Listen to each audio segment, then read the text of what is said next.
నమస్తే INN TV news కి స్వాగతం. నా పేరు యశ్వంత్. గత 10 ఏళ్లు అధికారంలో ఉండి మహేశ్వరం నియోజకవర్గాన్ని ఏమాత్రం అభివృద్ధి చేయని మాజీ మంత్రి ఎమ్మెల్యే సబితా ఇంద్రారెడ్డి ఇప్పుడు కాంగ్రెస్ ప్రభుత్వంపై బురద చల్లడం హాస్యాస్పదమని ఏఐసిసి విచార్ విభాగ కోఆర్డినేటర్ బోయపల్లి రాఘవేందర్ రెడ్డి తీవ్రంగా ఖండించారు. ఇటీవల మహేశ్వరం నియోజకవర్గం బడంపేట్ సర్కిల్ అల్మాస్గూడలో పరిధిలోని పోచమ్మకుంట వద్ద ఆమె చేసిన వ్యాఖ్యలు కేవలం తన పాత వైఫల్యాలను కప్పిపుచ్చుకునే ప్రయత్నమేనని మండిపడ్డారు. గత ఎన్నికల ముందు బడంపేట్ పరిధిలో గ్రీన్ జోన్ ఎత్తివేశామంటూ ఒక నకిలీ జీవోను చూపి ఓట్ల కోసం ప్రజలను మోసం చేసిన ఘనత సబితమ్మదేనని రాఘవేందర్ రెడ్డి ధ్వజమెత్తారు. నాడే సమస్య తీరిపోతే మొన్నటికి మొన్న కాంగ్రెస్ మంత్రి శ్రీధర్ బాబును కలిసి అదే గ్రీన్ జోన్ సమస్యపై ఆమె ఎందుకు వినతిపత్రం ఇచ్చారని ప్రశ్నించారు. ఈ ద్వంద్వ వైఖరికి బడంపేట్ ప్రజలకు ఆమె బహిరంగ క్షమాపణ చెప్పాలని డిమాండ్ చేశారు. చెరువుల సుందరీకరణ పేరుతో సబితమ్మ తన అనుచరులను రాత్రికి రాత్రే కాంట్రాక్టర్లుగా మార్చి పెద్ద ఎత్తున అవినీతికి తెలరేపారని ఆరోపించారు. చెరువుల FTL పరిధుల్లో వ్యర్థాలను కుమ్మరించి నాశనం చేసింది సబితమ్మ అనుచరులు కాదా అని నిలదీశారు. మహేశ్వరం చెరువుల పనుల్లో అవినీతి జరగలేదని భావిస్తే వాటిపై ముఖ్యమంత్రి రేవంత్ రెడ్డి చేత సమగ్ర విచారణ జరిపించాలని లేఖ రాసే దమ్ము ధైర్యం సబితా ఇంద్రారెడ్డికి ఉన్నాయని రాఘవేందర్ రెడ్డి సవాల్ విసిరారు. బీఆర్ఎస్ నేతల అక్రమాలు బయటపడతాయనే భయంతోనే ఆమె వెనుకడుగు వేస్తున్నారని, ఇకనైనా చౌకబారు రాజకీయాలు మానుకొని నియోజకవర్గ అభివృద్ధికి సహకరించాలని హితవు పలికారు. స్థానిక ఎమ్మెల్యే సబితా ఇంద్రారెడ్డి గారు పోచమ్మకుంట దగ్గరికి వచ్చి స్ట్రీట్ లైట్లను ఓపెనింగ్ చేయడం జరిగింది. లైటింగ్ ప్రాబ్లం ఉందని, లైట్లు పూర్తిగా వెలుగుతలేవని చెప్పేసి మున్సిపల్ అధికారులు చెప్పడం జరిగింది, కాంట్రాక్టర్లు కూడా చెప్పడం జరిగింది. మేము అంతకుముందుకే మాకు వార్త తెలిసింది ఏంటంటే పోచమ్మకుంట చుట్టూ ఉన్న లైటింగ్ని ఇనాగ్రేషన్ చేస్తా అని చెప్పేసి వార్తలు వచ్చినాయి. నేను అప్పటికే స్టేట్మెంట్ ఇచ్చాను. ఏమని, పూర్తిగా ఇక్కడ లైటింగ్ మొత్తం ఇంకా వర్క్ కంప్లీట్ కాలేదు.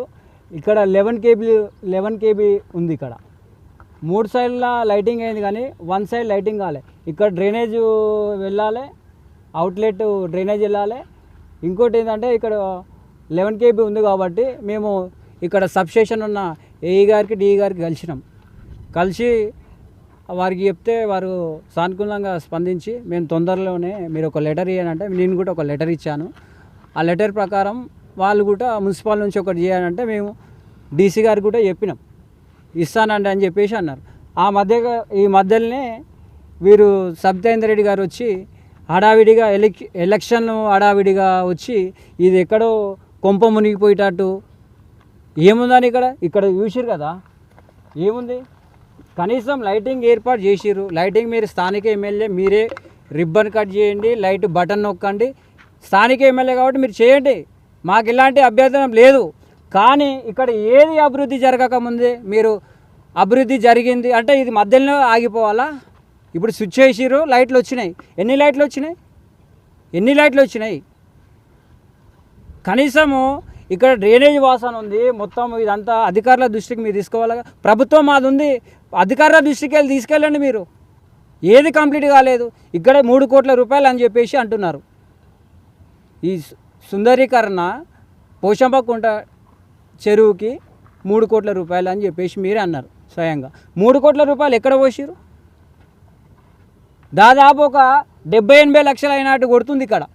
అంతేగాని 3 కోట్ల రూపాయలు ఎక్కడ జరగలేదు. ఇంకో విషయం ఏంటంటే 10 చెరువులని మీ నోటి నుంచే మీరు చెప్పారు. 10 చెరువుల పైన మీరు ముఖ్యమంత్రి గారికి లెటర్ రాయండి. అవినీతి జరిగింది చెరువుల మీద కంపల్సరీ. మీరు దయచేసి ఎమ్మెల్యే గారు, మీరు స్థానిక ఎమ్మెల్యే కాబట్టి మీకు మేము వివరించుతున్నాము.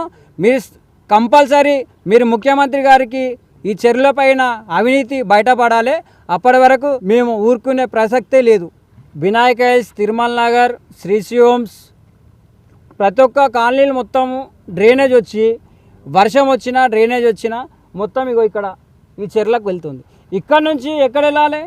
అవుట్లెట్ మీర్పేట చెర్లకు వెళ్ళాలి. ట్రంక్ లైన్ కావాలి. ట్రంక్ లైన్ ఇక్కడ కొద్దిగా సగం దూరం దాకా వచ్చింది. ఇక్కడ వరకు ట్రంక్ లైన్ వస్తే ఇవన్నీ వాటర్ అనేది ఆ ట్రంక్ లైన్ ద్వారా మీర్పేట చెర్లకు వెళ్తాయి. ఎమ్మెల్యే గారు ఒక సవాల్ విసిరిరు. మీకు చిత్తశుద్ధి ఉంటే, కాంగ్రెస్ గవర్నమెంట్కి చిత్తశుద్ధి ఉంటే అభివృద్ధి కోమెట్టుకుంటా అని చెప్తారు. 100% మాకు చిత్తశుద్ధి ఉంది. నేను కూడా సవాల్ విరుస్తున్నా. అభివృద్ధి చేసే బాధ్యత నాది. కోమిడికుంట చెరువు కానీ ఇక్కడ పోచమ్మకుంట చెరువు కానీ అభివృద్ధి చేసే బాధ్యత ముఖ్యమంత్రి దృష్టికి తీసుకుపోయి అభివృద్ధి చేసే బాధ్యత నాది. మీరు చెరువులల్లో ఎంత అవినీతి జరిగిందో లెటర్ ద్వారా ముఖ్యమంత్రికి మీరు వివరించాలి. మేము అవినీతి జరిగిందని మేము ఆరోపిస్తున్నాం. మీరు నిరూపించాలి. అవినీతి జరగలేదని మీరు నిరూపించాలి. మీ హయాంలోనే కదా జరిగింది. మేము ఆల్రెడీ లెటర్ రాసినాము. మీరు లోకల్ ఎమ్మెల్యే, స్థానిక ఎమ్మెల్యే కాబట్టి మేము ఎమ్మెల్యే కాబట్టి అడుగుతున్నాం. ఎమ్మెల్యే కాకపోతే మేము ఎందుకు అడుగుతాము? ఎవరు నిర్ణయించాలి? అంటే సబితా ఇంద్రారెడ్డి చుట్టుముట్టున్న నాయకులు వాళ్ళే డిక్లేర్ చేస్తారా? ఎఫ్టీఎల్లు, బఫర్ జోన్లు ఇరిగేషన్ డిపార్ట్మెంట్ డిక్లేర్ చేస్తారా?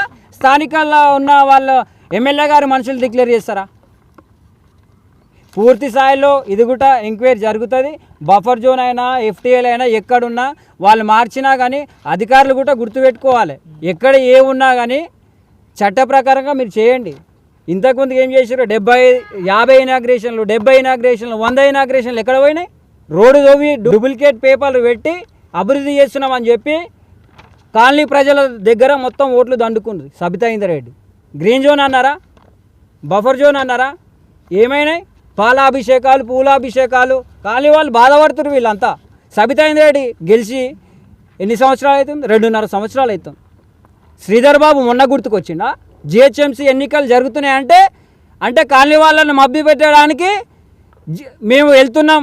ఏడికి వెళ్తున్నారు? కాంగ్రెస్ ప్రభుత్వం శ్రీధర్ బాబు ఇన్ఛార్జ్ దగ్గరికి వెళ్తున్నాం అని అన్నారు. ఇన్ని రోజులు ఎక్కడ పోయింది? సబితా ఇంద్రారెడ్డి చెప్పిన మాటలు అసలు పట్టించుకోకండి. వాళ్ళ అంశాలు చెప్పినా కానీ పట్టించుకోకండి. రేవంత్ రెడ్డి అభివృద్ధి చేయనికనే ముఖ్యమంత్రి సీట్లో కూర్చున్నాడు. సబితా ఇంద్రారెడ్డి మంత్రిగా ఉన్నప్పుడే ట్యాక్సీలు పెరిగినాయి. బడంపేటలో ధర్నా చేసినాం ట్యాక్సీలు తగ్గించాలని. మీర్పేటలో తగ్గించాలని చెప్పినాం. పక్కన జిహెచ్ఎంసీలు ఎట్లా ఉన్నాయో ట్యాక్సీలు అట్లా చేయాలని చెప్పేసి మేము చెప్పినాం. ప్రజలకు మీకు ఒక్కటే వివరిస్తున్నాం. మన జిహెచ్ఎంసీలో కలిసింది కాబట్టి కంపల్సరీ పక్కన ఏ విధంగా ట్యాక్సీలు ఉన్నాయో అదే విధంగా ఇక్కడ కూడా జరుగుతాయి. ముఖ్యమంత్రి దృష్టిలో కూడా ఉంది. ట్యాక్సీలు 100% తగ్గిస్తారు.